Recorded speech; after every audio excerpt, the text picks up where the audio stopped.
why did the wise woman in 2 Samuel 14 that Joab hired to manipulate David into bringing Absalom back, why did she present herself as a childless widow?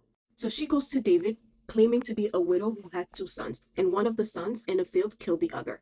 However, the rest of her clan, they're demanding that she gives them the remaining son so that they can execute him for killing the brother, which means that she would be left with no sons. So as someone who was a widow, she wouldn't have been able to inherit the land from her husband. And as someone who is sonless, then she wouldn't have any male advocates.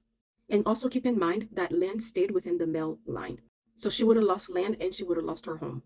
And also, if all of her sons died, then her husband's name would not be passed on. And having your name forgotten in Israel, that was a fate that was worse than death.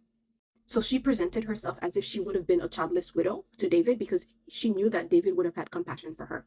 And she was right, because out of his compassion for her, he promises to protect her son. However, that wasn't enough because she knew the true story. She knew that that was enough. So she pushes David to give her a formal oath.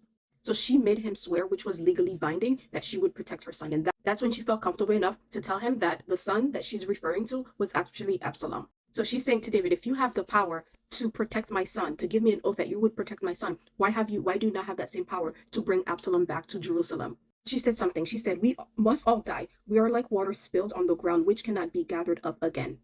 Pretty much she's saying, Amnon is gone. He's like spilled water that you can't scoop back up again. However, by keeping Absalom exiled, you are wasting his life.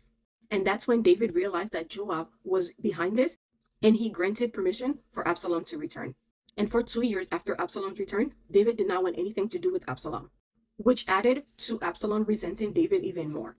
And 2 years was plenty of time for Absalom to plan the rebellion against David, just as it took him 2 years to plan the murder of Amnon after he saw that David didn't do anything to Amnon for 2 years after Amnon raped his sister Tamar.